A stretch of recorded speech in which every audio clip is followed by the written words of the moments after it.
Hello hypercar fans. I have to do a backlog video because I have a model that's based off of this car in real life.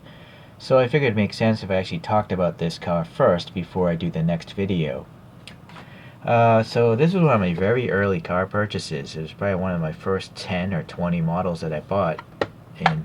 But I never gave it a full review because back when I was starting out in like November or December last year, I was just like looking at these things like this and just be like, that's cool. I didn't have the dental pick of scrutiny or the tray of comparison or this monitor or anything like that. It was just talked about lightly in a big, compare like a review asking if these premium models are worth the money, which they are for me at least. So let's take a closer look at this thing. So there was a gentleman, Roland Gumpert, and in 2004 he established his own car company called Gumpert, and developed a car that did really well, but well performance-wise. But I don't think financially it did well because the company, I think, vanished. But Roland Gumpert was the director of Audi Sport for a little while, and under his leadership, Audi won 25 World Rallies and 4 World Rally Championship titles. So the guy knew about racing, and so that's why his Gumpert Apollo, I think it was called, did really well. But in 2016, Gumpert was no longer associated with the car company, and so I think it's now owned by possibly a Chinese or Hong Kong firm. Sorry, I don't know. But they came out with this thing in 2016, or announced it. It's called the Intensa Emozione, or Intense Emotion is the translation of that Italian, and is clearly inspired by insects in nature. I can definitely see a bunch of insects in the forms of this thing.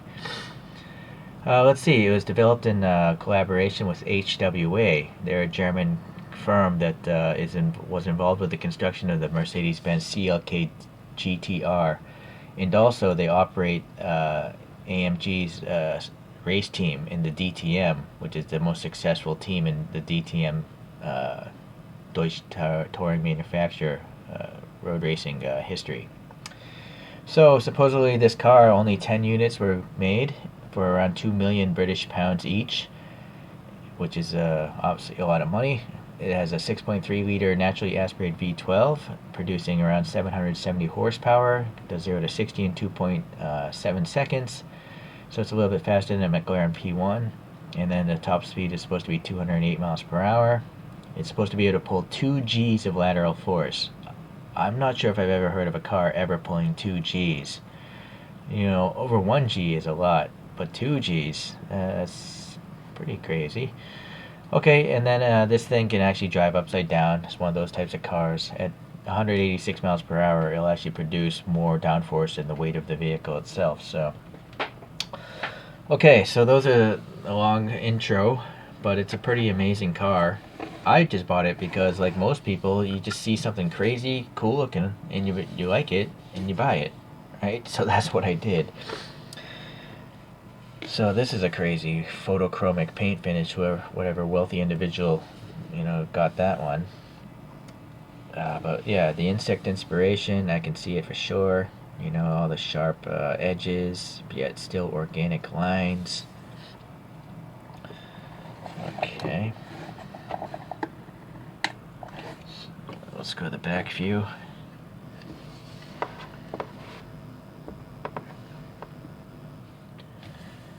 Which is really dark in there, so it's hard to compare that photo.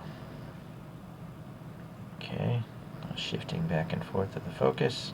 Alright, so this model is made by a brand called Peako, Peako, and they have an early RX-7 with a body kit, and that doesn't look good. But this clearly is in a different realm of good. Apparently they made 1,000 of these models. You can still buy these models off rcmart.com. They're like $35, and I highly recommend it. It sounds like a lot of money, but this is one of the most technically detailed models I've ever seen. It's up there. It's within the top 5 probably of my entire collection. So in fact, unfortunately that angle's not going to work because it's on the plinth. I'm not going to take it off the base because I don't want to risk dropping this and breaking this guy. Alright, so this paint is a very fine metallic pink, it seems. It's definitely so shiny that it can't be a regular pink. It's possible that this was painted silver first and then painted with a clear pink on top of it, because it just seems so super glossy that that's what I'm thinking. I'm thinking the clear coat is actually pink and it's painted over silver, but I might be mistaken. Alright, so, boy, where to start? We'll start with the front end. You got some headlight indication there. These grills, they're photo etched metal. These are tiny metal screens. You can hear the high pitch of the stroking here. That looks like a clear plastic, or maybe it's a mirrorized piece of plastic, but it's highly reflective. I think it's clear because shifting the light seems to indicate that it's clear. This is some sort of chrome color, but I don't know if that's chrome plastic or paint on them. I don't know, but it's very small, it's very thin, and look how it terminates, how thin it is. You could floss your teeth with this piece of chrome. Okay, so very impressive, right? That's a lot of parts just on this front end. The black paint here, it's just black, it's not a carbon finish though.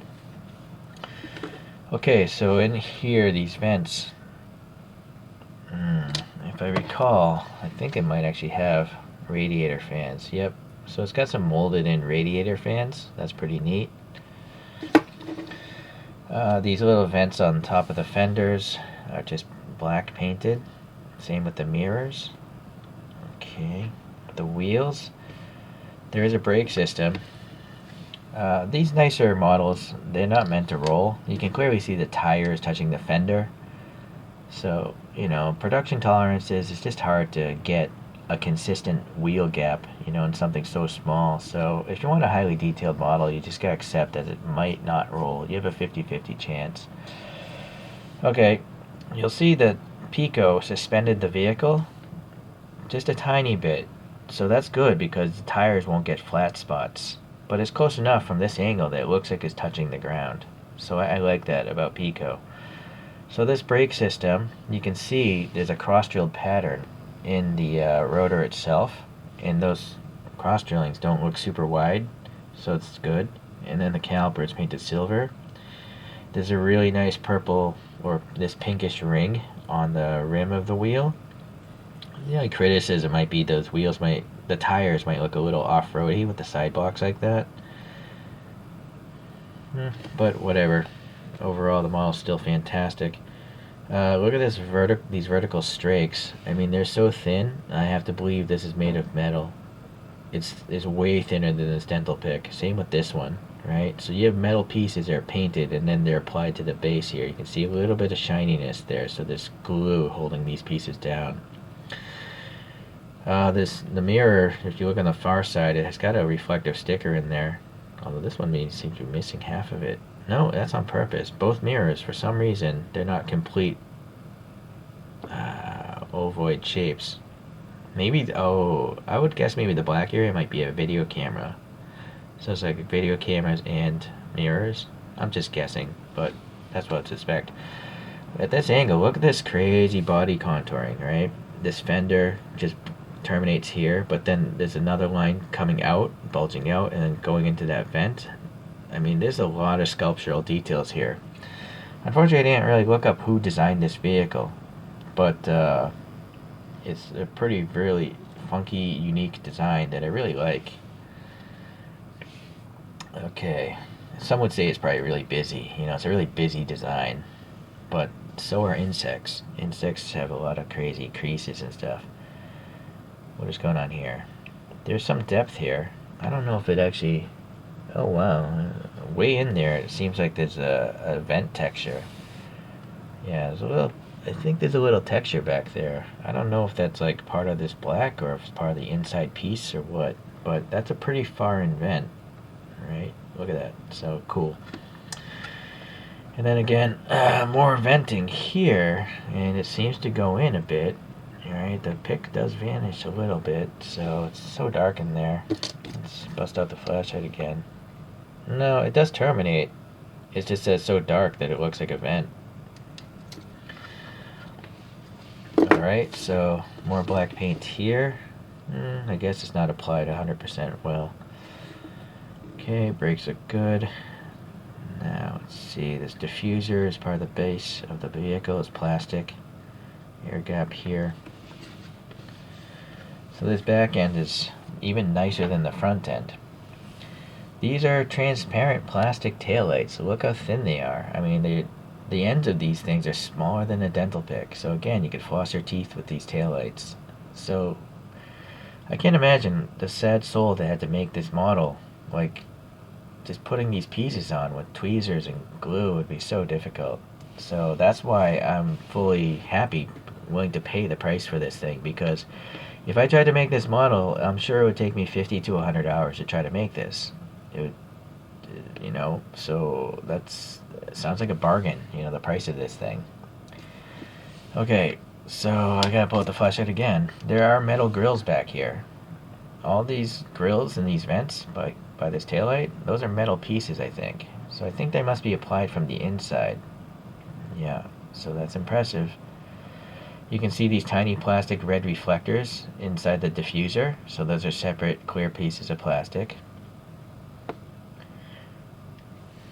And then, you got this central diamond thing. This looks like it's a piece of photo etched metal.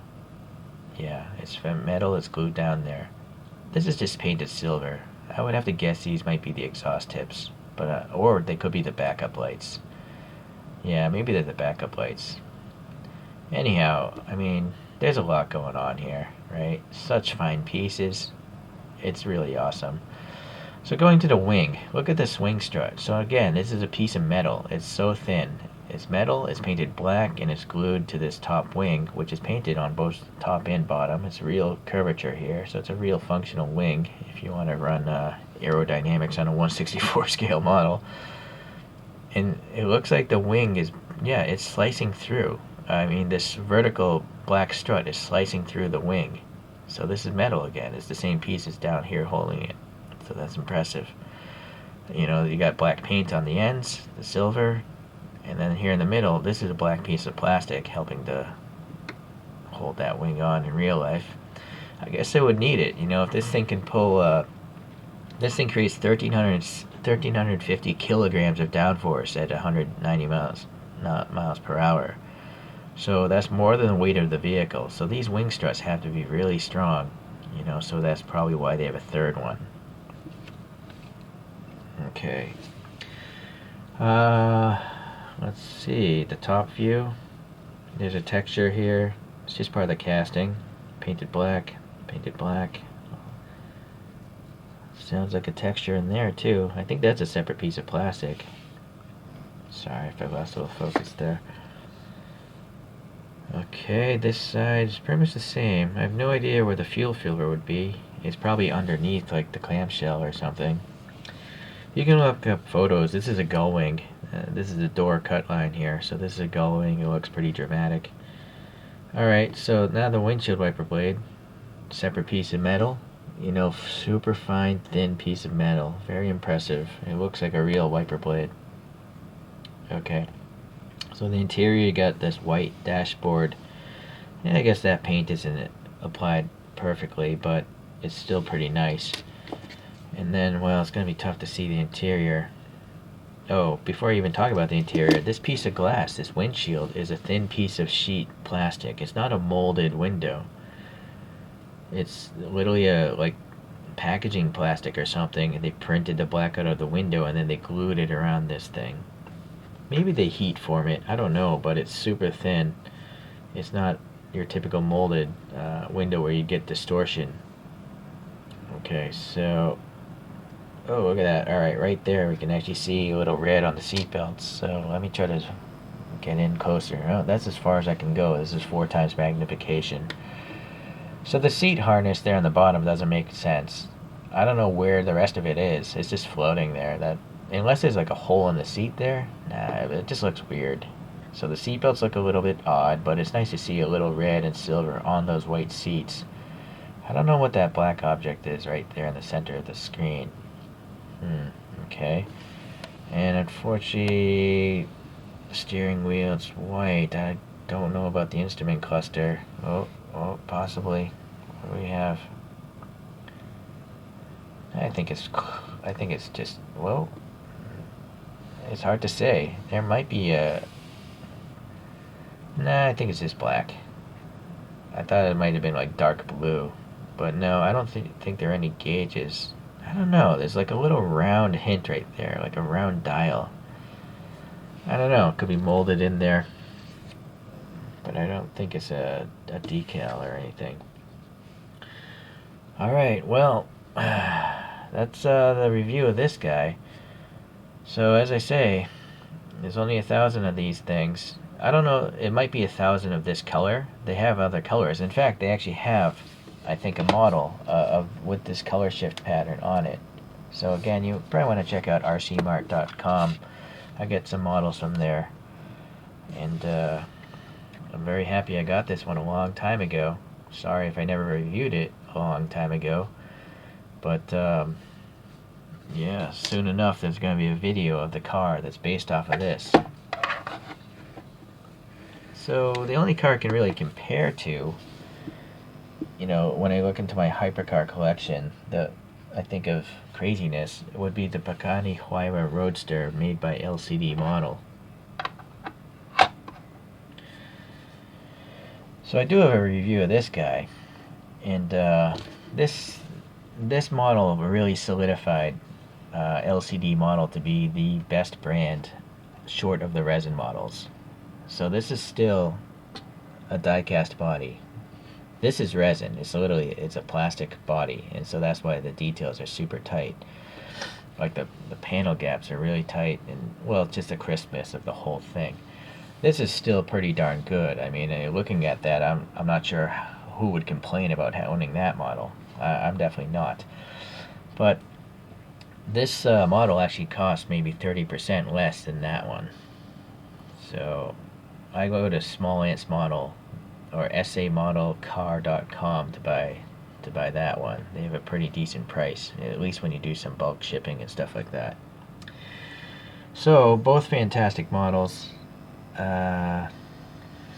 Okay, let's get this out of here. This video is about this guy.